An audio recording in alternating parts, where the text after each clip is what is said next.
Okay, look at the conditional statement below. So this should remind you we're getting into our logic unit at this moment in time. That's what this is coming from. Okay, all those rules of logic apply, everything we learned. And a conditional statement is just an if-then statement. See, it's an if-then statement. So we learned to do lots of things with this. First, we learned to draw an Euler diagram.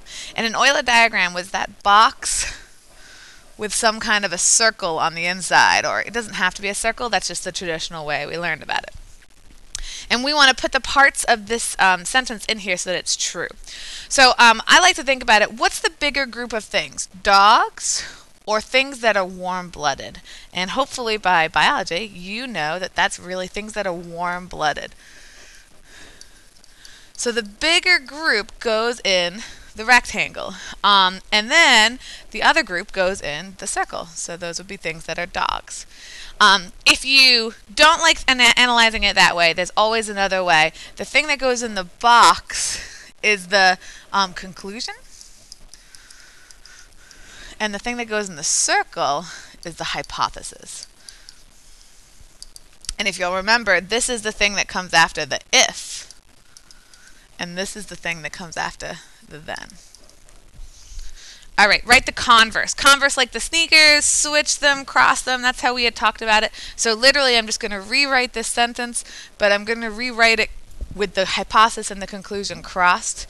So it becomes, if the animal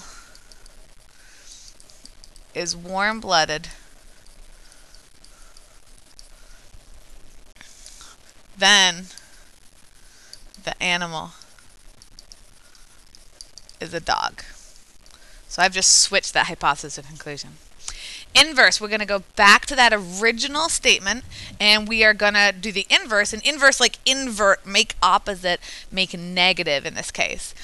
So if an animal is not a dog, then the animal is not warm-blooded. All right, finally, converse. It's like when you do the inverse and the converse together. So you switch them and you make them both negative. So that would be if an animal is not warm-blooded, then the animal is not a dog. And hopefully only one of these makes sense to you. Hopefully that's just the last one, the contrapositive. And the contrapositive is the only statement that's logically equivalent, meaning it has the same logical values as the original statement. All right, number 31. Looking at the following statement, if you are 19 years old, then you can vote. Let's draw another Euler diagram for this. So I'm going to use another box and circle. Using the idea I said above, the conclusion, everything that comes in after the then goes inside the box. So you can vote. Vote. And everything that comes after the if, the hypothesis, goes in the circle. So 19. Use the Euler diagram to evaluate the statement. If you can vote, then you are 19. So I like to place an X on my graph to kind of evaluate this. If I can vote, that means if I'm in this box, then I have to be 19 in this circle. And that's not true. I could be right here. Okay? Which means this is somebody that can vote, and they are not necessarily 19. It could be true right here, but because I can have this X outside and that still satisfies the statement, this is a false statement.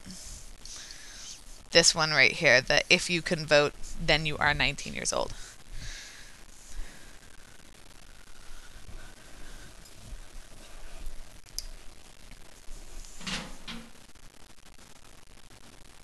Okay, moving on. Number 32. Let P, Q, and R have these values, and we want to assume the following premises. For each premise, write the conclusion in your words, if any. Okay, so we want it in words, not in your words, in words, if any. This is testing your laws of logic. So by this, we're talking about modus ponens, modus tollens, And honestly, those are the ones that you need the most. We did do a lot of syllogism, but that didn't come up as much.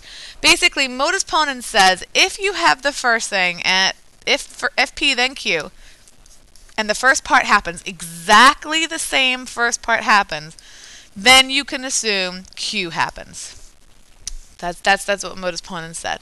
And modus tollens says if you have P then Q and Q does not happen, that meant, therefore, P did not happen.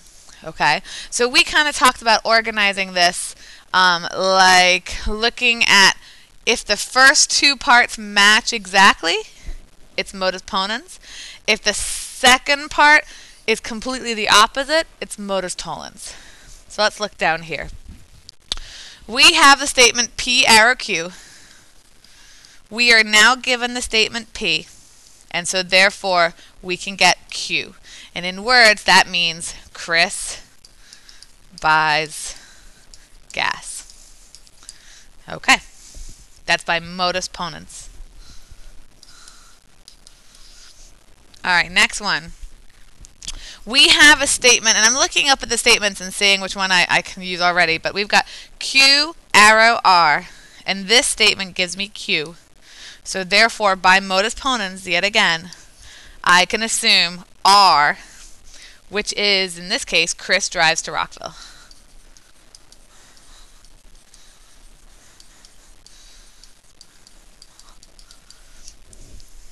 Okay. Now look at this one. We've got not Q. If we look at it with this statement right here, it's the opposite. I'm sorry, I apologize. We have not P.